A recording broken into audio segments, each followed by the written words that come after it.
Hello everyone, मैं रविकास कुमार आप सभी को रविकास रिसर्च एकेडमी की इसमें से स्वागत करता हूँ। कैसे हैं आप लोग? आशा करते हैं आप सब ठीक होंगे। और ये मिशन 2026 का लेक्चर 4 आ गया है और आशा करते हैं कि ये मैं विद्युत आवेश एवं क्षेत्र का लास्ट वीडियो ही मैं कर रहा हूँ। इसके बाद में फिर विद्युत विभव और धारिता ये सब वाला भी क्वेश्चन कुछ मैं करवा दूंगा, ठीक है। तो ये विद्युत आवेश एवं क्षेत्र का लास्ट वीडियो ही मान के चलना है। इसमें जो क्वेश्चन हो जाए उतना करवा दूंगा, ठीक है ना। हाँ जी सर। तो अब देखा जाए, क्वेश्चन तो बड़ा अच्छा ही लिया हूँ।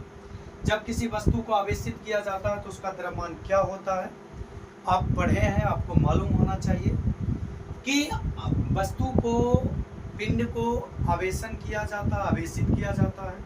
या तो आप धन आवेशित करेंगे या तो आप ऋण आवेशित करेंगे। बात पक्की है? हाँ सर। तो अगर मैं आवेश दे रहा हूं या तो आवेश ले रहा हूं, तो आवेश देना या लेना क्या मैटर रखता है सर? द्रव्यमान कुछ होगा? हाँ होगा। कैसे होगा? जब आप किसी वस्तु को आवेशित करेंगे, ध्यान से देखना, जब आप किसी वस्तु को आवेशित करेंगे तो आवेशित करने के टाइम में होता क्या है? होता यही है कि इलेक्ट्रॉन का आदान प्रदान होता है, निकल बाहर होगा इलेक्ट्रॉन का। हाँ सर होगा। या तो इलेक्ट्रॉन आएगा या तो इलेक्ट्रॉन जाएगा। आवेशित करेंगे तो यही होगा, इलेक्ट्रॉन का आना होगा या तो इलेक्ट्रॉन को जाना होगा। मान के चलिए कि इलेक्ट्रॉन आया फिर भी आवेशित हुआ, इलेक्ट्रॉन गया फिर भी आवेशित हुआ। ये बात अलग है कि कभी धन आवेशित होगा कभी ऋण आवेशित होगा, लेकिन आवेशित तो होगा। हाँ सर। तो आवेशित करने के दौरान होगा क्या? इलेक्ट्रॉन जाना भी होगा और आना। इलेक्ट्रॉन में कुछ द्रव्यमान होता है या नहीं? तो आप बोलेंगे हाँ सर होता है, इलेक्ट्रॉन का द्रव्यमान होता है 9.1 गुना 10 के पावर माइनस 31, जो कि बहुत कम है, जो कि बहुत कम है। एक इलेक्ट्रॉन का इतना द्रव्यमान है। अगर आप ये दो पिंड मानते हो और इस पिंड से इस पिंड को इससे मैं निकाल के इसको दे रहा हूं 2 इलेक्ट्रॉन। कितने इलेक्ट्रॉन? 2 इलेक्ट्रॉन। बताओ, इसमें से 2 इलेक्ट्रॉन निकल कर इसमें गया। Yes sir. तो इलेक्ट्रॉन का संख्या इसमें घटा कि ना? इसमें कम हुआ। एक इलेक्ट्रॉन का द्रव्यमान कितना? 9.1 गुना 10 के पावर माइनस 31 kg। तो 2 निकला होगा तो इसमें 2 गुना कर देंगे, तो इससे इसका डबल द्रव्यमान निकल के इसमें चल गया। हाँ सर। तो इसका द्रव्यमान कुछ कम हुआ होगा क्योंकि इसमें से द्रव्यमान निकला और इसमें इलेक्ट्रॉन आया तो इसका द्रव्यमान बढ़ जाना चाहिए। तो यहाँ से क्या बात आप सीखे कि जिस पिंड से इलेक्ट्रॉन को निकालेंगे उसका द्रव्यमान कम हो जाएगा और जिस पिंड को इलेक्ट्रॉन देंगे उसका द्रव्यमान बढ़ जाना चाहिए। हाँ सर। अब यहां से देखते हैं कि इलेक्ट्रॉन जब निकलेगा इसमें से तो इस पर कौन आवेश आएगा? धन आवेश। मतलब अगर कोई पिंड धन आवेशित है, इसका मतलब उसमें से इलेक्ट्रॉन निकला है, इलेक्ट्रॉन निकला है तो उसका द्रव्यमान कम हो जाएगा। इसमें ऋण आवेशित है, इसका मतलब इलेक्ट्रॉन इसमें आया है और इसमें अगर इलेक्ट्रॉन आया है तो इसका द्रव्यमान बढ़ जाएगा। तो आप यहां से देख सकते हैं, अगर मैं किसी को धन आवेशित करूं, धन आवेशित करने पर द्रव्यमान क्या होता है? इसको धन आवेश करना है तो इलेक्ट्रॉन निकालना पड़ेगा, द्रव्यमान कम हो जाएगा, द्रव्यमान घट जाएगा, द्रव्यमान घटता है। फीलिंग के साथ धन आवेशित करेंगे, इलेक्ट्रॉन निकालना पड़ेगा, इलेक्ट्रॉन निकालेंगे तो द्रव्यमान घट जाएगा। पहला पॉइंट। इसके विपरीत सोचो मुन्ना, ऋण आवेशित करने पर, ऋण आवेशित करने पर अब आप बताओ क्या होगा? जब ऋण आवेशित होगा उसमें इलेक्ट्रॉन जाएगा, इलेक्ट्रॉन जाएगा तो द्रव्यमान बढ़ जाएगा, द्रव्यमान बढ़ता है। ठीक है सर। ये दोनों बात तो मोटा मोटी समझ में आ गई। लेकिन एक पॉइंट, अगर क्वेश्चन का है, जैसे यहाँ पर देख लो, जब किसी वस्तु को आवेशित किया जाए, ना तो धन आवेशित दिया ना तो ऋण आवेशित दिया, सिर्फ आवेशित दिया, तो आवेशित करेंगे तो उस वस्तु को धन भी दे सकते हैं, ऋण भी कर सकते हैं। तो उस स्थिति में द्रव्यमान बढ़ भी सकता है और घट भी सकता है। तो अगर सिर्फ आवेशित किया जाए, ना धन दिया हो ना ऋण दिया हो, तो आवेशित करने पर द्रव्यमान बढ़ या घट सकता है। बात समझ में आ रही है? हाँ सर आ रही है। आवेशित करेंगे तो द्रव्यमान बढ़ भी सकता है और घट, क्योंकि आवेशित मतलब धन ऋण दोनों आ सकते हैं इसमें। तो इस प्रकार से जो क्वेश्चन बोला है वो बोला गया ये है कि आवेशित करेंगे, धन और ऋण का चर्चा नहीं है, इसलिए आंसर क्या हो जाएगा, बढ़ या घट सकता है। ऑप्शन बड़ा मजेदार क्वेश्चन है, ये तीनों से प्रश्न आते रहता है। आराम से वीडियो पॉज करके इसको पहले छापा।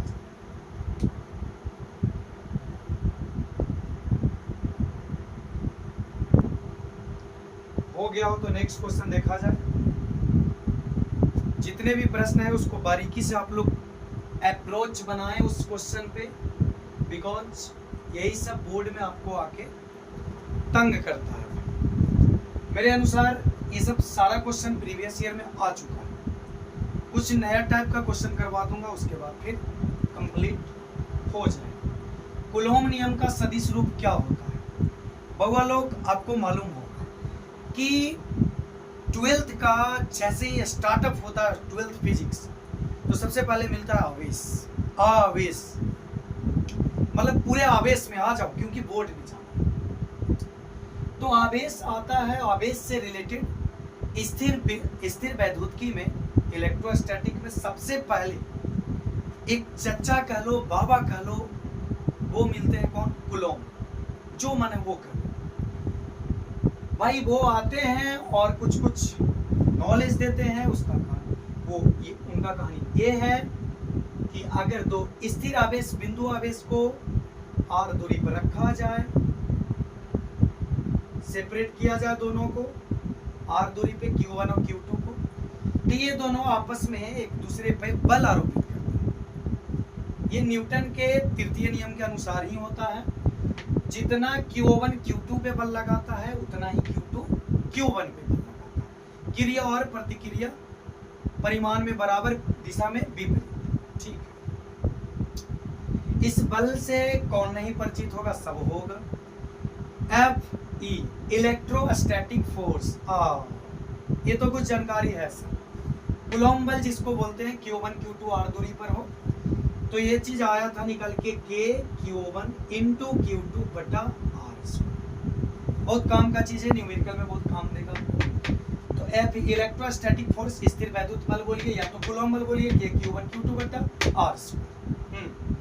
लेकिन ये जो आता है ना बबुआ, इसमें सिर्फ परिमाण है, कैसे मान है, सिर्फ वैल्यू है, मैग्नीट्यूड। इसमें दिशा नहीं है। कैसे बताता हूँ जी। K का कुछ मान होता है 9 × 10 के पावर 9। आवेश का भी आप कुछ न कुछ मान रखोगे और दूरी का भी कुछ न कुछ मान रखोगे। जब इसका आप कैलकुलेशन करेंगे तो कुछ न कुछ मान ही आएगा, इसमें दिशा नहीं रहेगा। तो क्या जिसमें सिर्फ परिमाण रहे उसे हम अदिश बोले? हाँ सर बोलिए। तो इसे बोलते हैं अदिश निरूपण या अदिश रूप। ये जो कूलॉम है, कूलॉम नियम का, ये अदिश रूप। लेकिन एक आता है सदिश रूप इसका। तो अगर सदिश लिखना हो तो आप इस पे वेक्टर का चिन्ह दीजिए, vector FE equals to K Q1 Q2 बटा r²। सर जी वही बात आपने फिर से लिख दिया, परिमाण तो इसमें भी है, लेकिन सर जी यहाँ पे सदिश है, सदिश निरूपण है, वेक्टर लगाया हूँ, तो सदिश में परिमाण प्लस दिशा दोनों होता है। अच्छा, तो परिमाण प्लस दिशा, ये तो परिमाण हो गया, दिशा तो एक दिशा को यहाँ पे परिभाषित करेंगे r के ही रूप में, Q1 से Q2 की ओर एक r कैप इकाई सदिश याद करिए, जिसमें परिमाण एक होता है और दिशा बताने का कार्य करता है। इसे बोलते हैं इकाई सदिश। आपको मालूम होगा कि इकाई सदिश वेक्टर r बराबर, सॉरी कैप r बराबर वेक्टर r बटा मोड वेक्टर r। आपको मालूम होना चाहिए। इकाई सदिश निकालना हो तो स्थिति सदिश में भाग लगा दीजिए मापांक सदिश, मॉडुलस वेक्टर से भाग लगा देते हैं। यह एक फार्मूला बन के आता है सदिश में, आपको मालूम होना चाहिए। हाँ सर जी, तो एक सदिश, अच्छा ये तो परिमाण हुआ बहुआ, इसमें आप एक इकाई सदिश लगा दो दिशा बताने के लिए, ये दिशा बता देगा। इतना दूर परिमाण हो गया, ये दिशा हो गया, परिमाण प्लस दिशा, यही सदिश निरूपण होता है। लेकिन आजकल एग्जामिनर तेज हो चुका है, सिंपल में ये वाला चीज देता नहीं। देखिए ऑप्शन में ये वाला है नहीं, सदिश निरूपण है यही, लेकिन ऑप्शन में आपको मिल नहीं रहा है। क्या दर्द है भाई, ये क्या लफड़ा। आर कैप मेरे को चाहिए, आर कैप है ही नहीं, इसमें तो है ही नहीं। Vector R vector R vector R में दिया, कैसे ये बनेगा? इस फार्मूला को बनाना पड़ेगा यहाँ से। क्या इसी चीज को मैं ऐसे लिख सकता हूँ? आप बस बताते चलना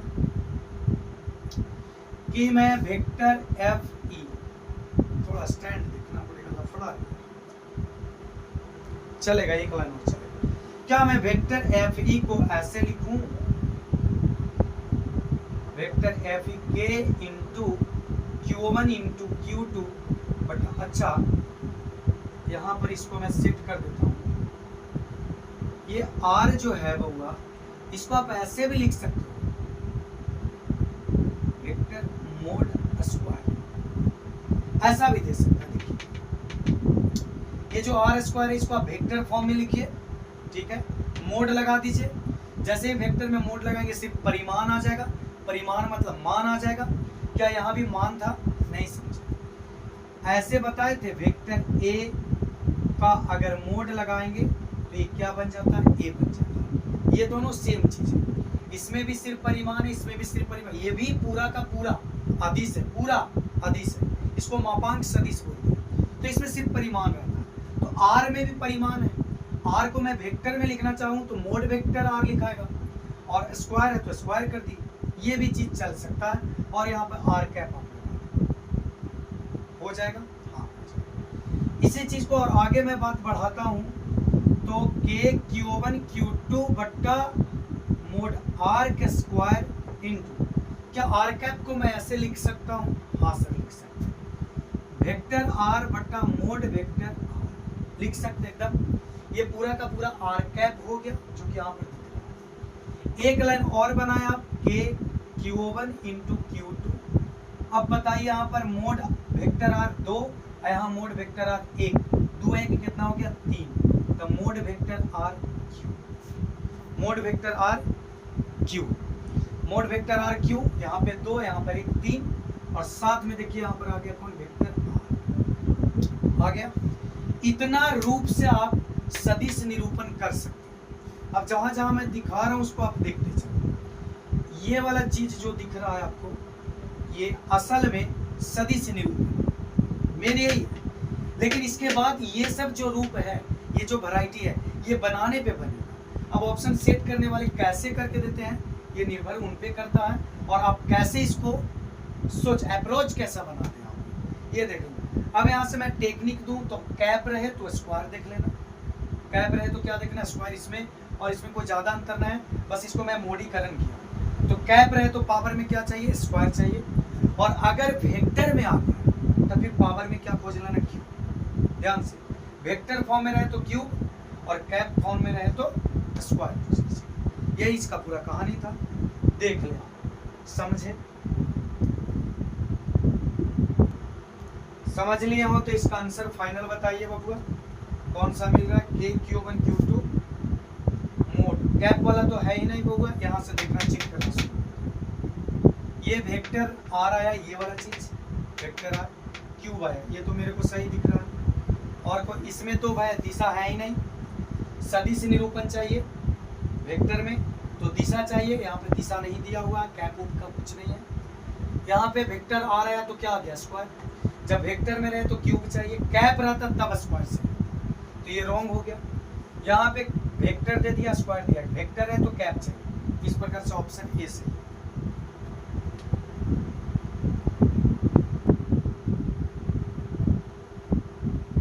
तो 3 नंबर प्रश्न आप देखें, आवेश का बीमा होता है।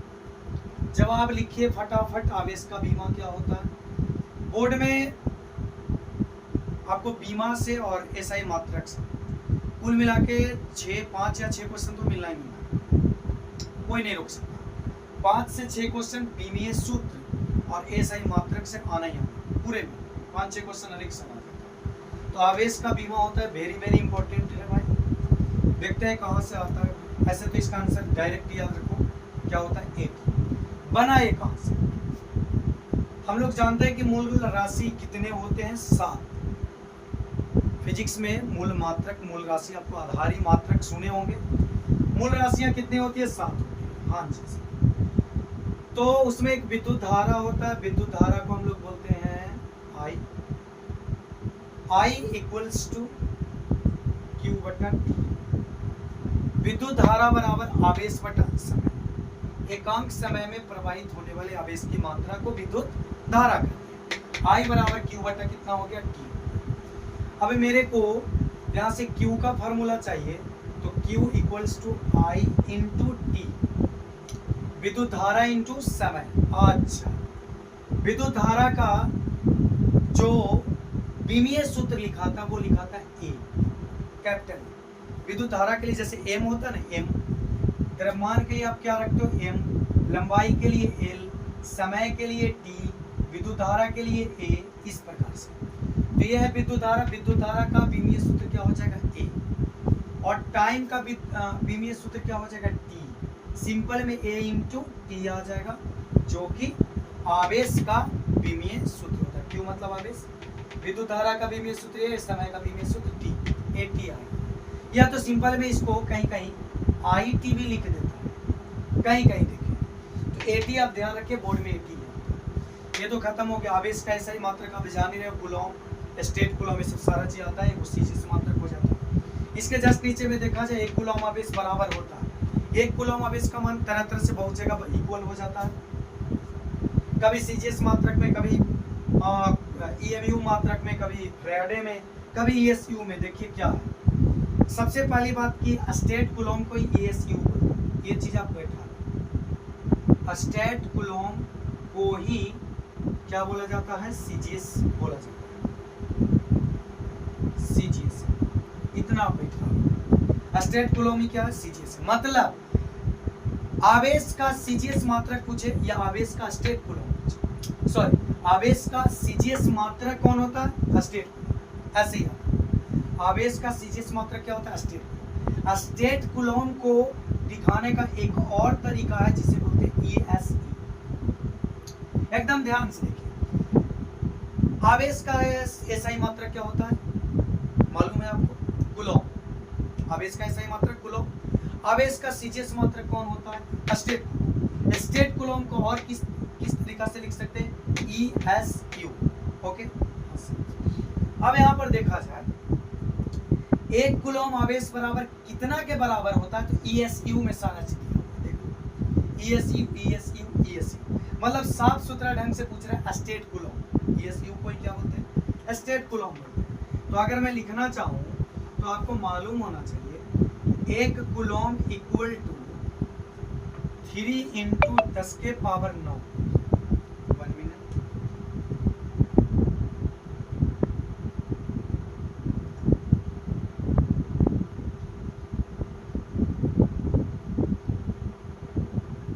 हाँ, सब ठीक है। 3 इंटू 10 के पावर 9, 3 इंटू 10 के पावर 9, और उसके बाद में मात्रक इसका ये स्टेट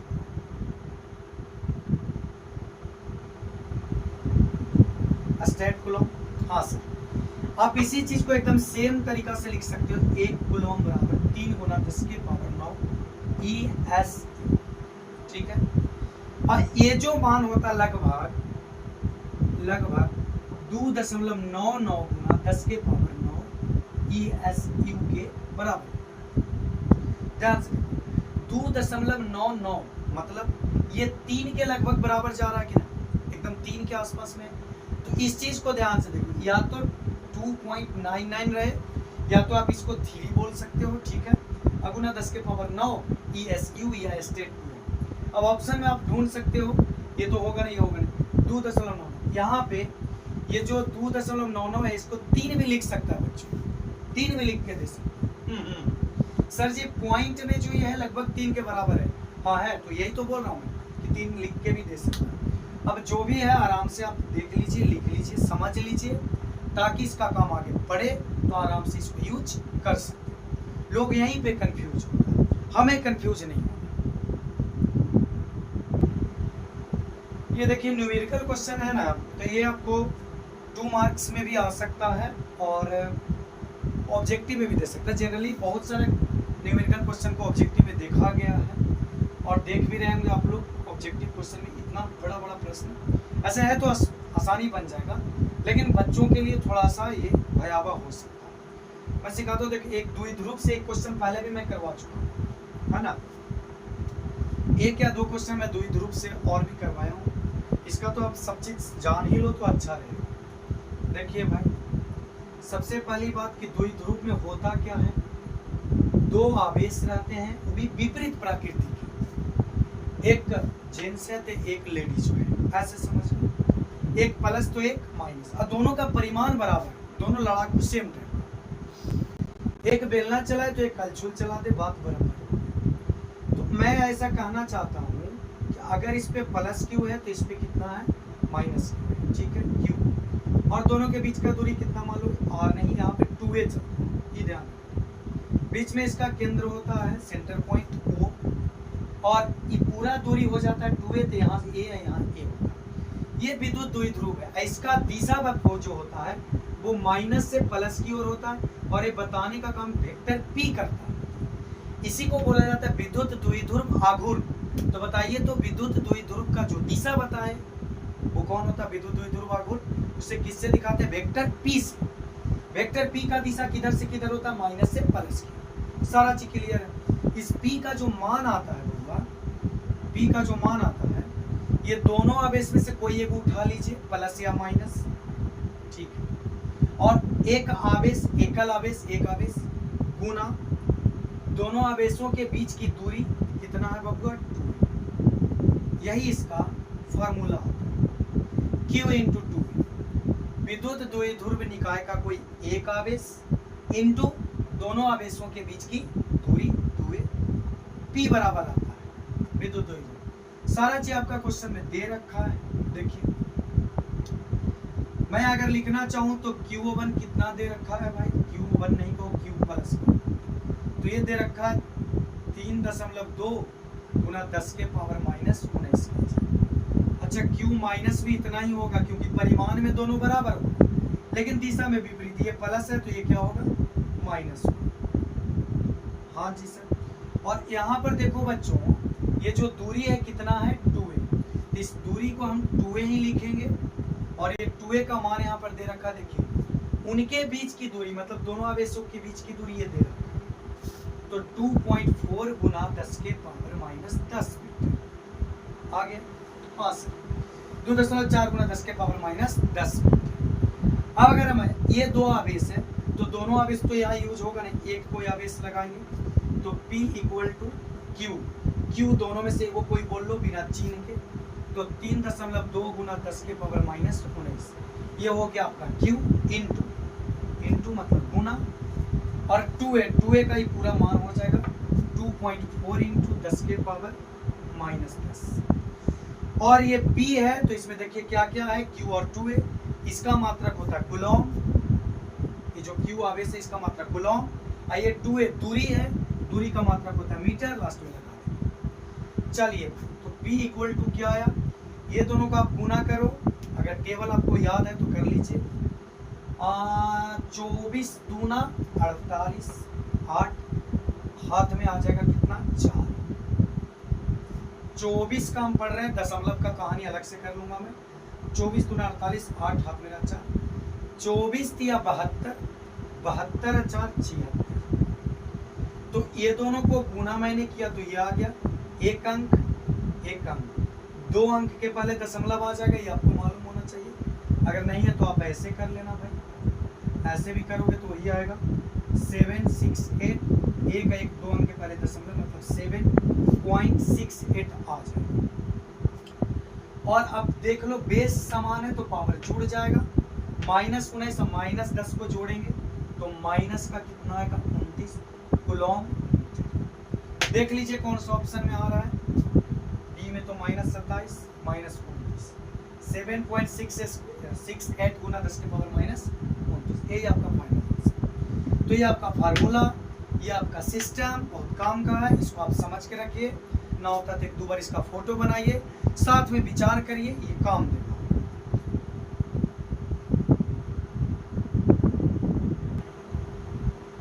अब ये क्वेश्चन रहा आपका ये आवेश से सॉरी गॉस के नियम से संबंधित, गॉस के नियम से संबंधित है, थोड़ा ध्यान से बस।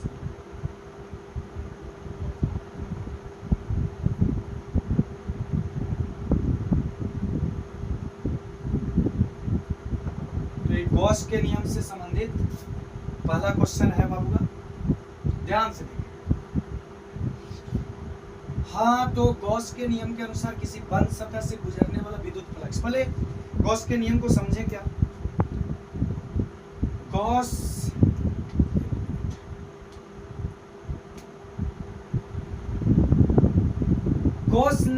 साहब आए कूलॉम के बाद, इन्होंने विद्युत क्षेत्र रेखा और रेखा से संबंधित विद्युत फ्लक्स के बारे में बहुत डीप बात बताया। क्या बात था वो, विद्युत फ्लक्स से ज्यादा संबंध रखते हैं ये। थोड़ा आज शरीर का हिसाब किताब ठीक नहीं चल रहा है, इसलिए उतना इनर्जेटिक होके मतलब ये हो नहीं पा रहा, रस मिल नहीं रहा मेरे को। जितना समझा रहा हूँ उतना आप हजम कर लो, समझाने में कोई दिक्कत ना होगा। लेकिन जो आप एनर्जी ढूंढ रहे हैं वो आज के क्लास में मुश्किल थोड़ा हो सकता है, क्योंकि तबीयत थोड़ा सही नहीं, ठीक है ना। तो इसको हजम करिए, इस वीडियो को किसी प्रकार से, है ना। हाँ, थोड़ा परेशानी चल रहा है भाई, वर्डियल परेशानी है। तो गॉस साहब ने क्या बताए थे, तो इन्होंने पूरा अपना दमखम लगाया था विद्युत फ्लक्स से रिलेटेड नियम सिद्धांत बताए थे। हम लोग जब भौतिकी के नियम से विद्युत फ्लक्स कैलकुलेट करने गए थे, फ्लक्स को दिखाते हैं फाई से, और विद्युत है तो सब जगह ई लिखते जाओ, अगर विद्युत है तो, और चुंबक आएगा तो बी लिखते जाओ। तो फाई ई विद्युत फ्लक्स हो गया। इसे हम लोगों ने देखा था ई ए कॉस, या इसको जब सदिश रूप में लिखेगा तो ई डॉट ए, मतलब विद्युत क्षेत्र और क्षेत्रफल सदिश के अदिश गुणनफल को विद्युत फ्लक्स, या किसी सतह के लंबवत गुजरने वाले विद्युत क्षेत्र रेखा को भी विद्युत फ्लक्स बोलते हैं। तो ये चीज आ गया, क्लियर है। हाँ सर, ये जो इससे निकालना थोड़ा सा कठिन हो रहा था। कैलकुलेटिव विद्युत फ्लक्स, जब सतह पूरा कैलकुलेटिव आए, सिमिलर सतह ना हो, सिमेट्रिकल सतह ना हो, एक जैसा सतह ना हो, तो ये वाला फार्मूला लगाना थोड़ा टफ होगा। जैसे अगर आपसे पूछ लिया जाए तो इस प्रकार से कोई सतह हो और इसके अंदर में Q प्लस आवेश रखा है, तो कुल विद्युत फ्लक्स कितना होगा, थोड़ा सा मुश्किल हो रहा था निकालना, ये कैलकुलेटिव भी, ठीक है। लेकिन जब गॉस ने अपना नियम को प्रतिपादन किया, तो उन्होंने बोला कि एक गॉसीय सतह बनाइए, और गॉसीय सतह बनाने के बाद आपको फ्लक्स निकालना आसान हो जाएगा। तो इन्होंने फ्लक्स से रिलेटेड एक नियम दिया, इसको मैं मिटा रहा हूँ। ये नियम नहीं था, गॉस जी का ये नियम नहीं था, ये हम लोग तरीका से कैलकुलेशन गणना करके हम लोगों ने निकाला था, ठीक है। गॉस के नियम के अनुसार क्या था विद्युत फ्लक्स भाई, तो उन्होंने बोला एक बंद सतह हो, हाँ सर हो, कैसा भी बंद सतह हो, हमने लिया ऐसा, यहाँ पे अपना Q प्लस आवेश रख दिए, जो आवेश रखना अंदर में रख दो, लेकिन अंदर में रहना चाहिए। और ये जो प्लस आवेश यहाँ पे रखे, यहाँ पे है बिंदु आवेश, यहाँ पे प्लस, ऐसे। अब यहाँ से विद्युत क्षेत्र रेखाएं यूं निकलेगी, यस या नो, सब दिशा में निकलेगा, हाँ से, इस प्रकार से सब चारों दिशा में, ठीक है। प्लस Q आवेश है ये, और चारों दिशा में इस प्रकार से, यही है फ्लक्स, जो बंद सतह से बाहर की ओर जा रहा है ना, ये आपका बंद सतह हो गया। ये विद्युत क्षेत्र रेखाएं जो लंबवत काटते हुए जा रही है, यही इसका फ्लक्स। ये जो फ्लक्स आएगा, इसका मान जो आएगा गॉस के नियम के अनुसार फाई ई, ये आता है अंदर में रखा हुआ आवेश, तो हम कह सकते हैं Q बंद। Q बंद का मतलब ये जो Q चाहिए वो बंद सतह के अंदर होना चाहिए, ये ध्यान रखिए। Q बंद मतलब बंद सतह के अंदर का Q चाहिए, बट्टा में एप्सिलॉन, ये होता है निर्वात की विद्युतशीलता। तो Q बंद बट्टा एप्सिलॉन, ये Q मत बनाइए, फाई, ये क्या है भाई, फाई विद्युत फ्लक्स। यही गॉस के नियम के अनुसार आया था। जितना सीधा ही दिख रहा है उतना होता नहीं है। ये जब मैं ऑफलाइन क्लास में पढ़ाया हूँ, कॉपी देखिएगा, इससे बहुत अच्छा क्वेश्चन मैं इससे करवाया हूँ गॉस के नियम से विद्युत फ्लक्स निकालने के लिए। वो घन, घनाभ, आयत, वर्ग सब कर करके दिखाए थे वहाँ पे। अच्छा, अब आते हैं जरा क्वेश्चन क्या कर रहा है, ये तो बात हो गई। यहाँ से अलग अलग तरह के निकलता है। विद्युत फ्लक्स का मान होता है Q बंद बटा एप्सिलॉन नॉट, कोई परेशानी नहीं है। अच्छा, ऐसा भी तो हो सकता है कि इसको मैं ऐसे लिख दूं, फाई ई इक्वल्स टू 1 बटा एप्सिलॉन नॉट इंटू क्यू बंद। इसको मैं नीचे उतार देता हूँ यहाँ पे। बताइए तो ये आवेश है जो अंदर में रखा हुआ है, अंदर में ये बड़ा वाला आवेश रखा है, अंदर में क्यू रखा हुआ। बताइए तो क्यू का 1 बटा एप्सिलॉन नॉट गुना होगा। ध्यान से देखो, क्यू का मतलब गुना 1 बटा एप्सिलॉन नॉट गुना, यही चीज ये है कि ना? हाँ है। तो हो सकता है इससे ना दे तो इससे लिख देगा कि जो फ्लक्स होता है विद्युत फ्लक्स, गॉस के नियम के अनुसार विद्युत फ्लक्स होता है वो बंद सतह के अंदर रखे हुए आवेश का 1 बटा एप्सिलॉन नॉट होता है। एक बात तो ये हो गया। या जो फ्लक्स होता है वो क्यू बंद बटा एप्सिलॉन नॉट होता है, या ऐसे करके ऑप्शन देगा जो यहाँ पर दे रखा है। ये समझिएगा सबसे टफ यही बनता है। गॉस के नियम के अनुसार किसी बंद सतह से गुजरने वाला विद्युत फ्लक्स, बंद सतह से गुजरने वाला विद्युत फ्लक्स फाई, ये फाई पूछा। संलग्न आवेश, संलग्न मतलब जो अंदर में रखा हुआ आवेश है, ये कहा संलग्न आवेश के समानुपाती होता है। ध्यान से देखो, ये दोनों के बीच का रिश्ता क्या कर रहा है, ये भी अंश में, ये भी अंश में। तो जब दो चीजें अंश अंश में है तो दोनों समानुपाती होगा। एक अंश में एक हर में है तो व्युत्क्रमानुपाती होगा। दोनों हर में है तो दोनों एक दूसरे का समानुपाती होगा। मतलब अगर ऊपर नीचे हो, मतलब अंश और हर में हो, तो वो रिलेशन व्युत्क्रमानुपाती हो जाएगा। अंश अंश में है तो समानुपाती, हर हर में है तो समानुपाती। तो देखिए ये भी अंश में, ये भी अंश में, ऊपर ही है, तो ये दोनों एक दूसरे का समानुपाती है। देखिए गुजरने वाला विद्युत फ्लक्स, विद्युत फ्लक्स मतलब फाई, आवेश के कौची होता है बाबू, समानुपाती। आवेश का व्युत्क्रमानुपाती गलत है, शून्य होता है ये भी गलत है।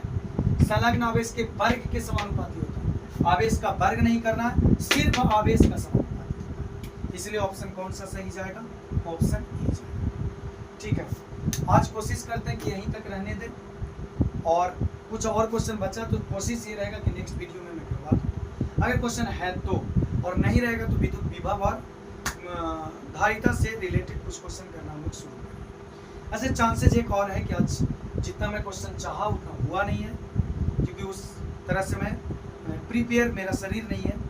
तो नेक्स्ट वीडियो के लिए आप लोग इंतजार करें, और उसी में कुछ घटा बढ़ा वो मैं कंप्लीट करूँगा। और ये वाला वीडियो आने में थोड़ा देर हो गई है।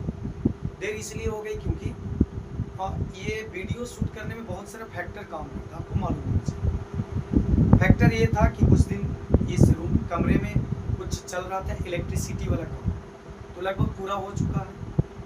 और उसके बाद में क्या हुआ कि जो जिस स्टैंड से ये रिकॉर्डिंग होता है वो स्टैंड एक जगह से डैमेज हो गया। उसको आज कल जाके उसका सामान ऑनलाइन मंगा के उसको कंप्लीट किया हूँ, सुधारा हूँ, और अब जाके सारा चीज़ एकदम सही तरीक़ा से हो गया।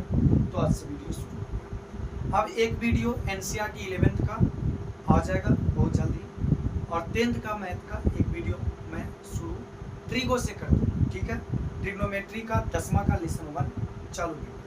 ठीक है, thank you. Share, like, comment करना ना भूलें, यही हमारा पूंजी है, और आप लोग का यही फील, यही मानना चाहिए। इसमें आप लोग कंजूसाई ना करें प्लीज़।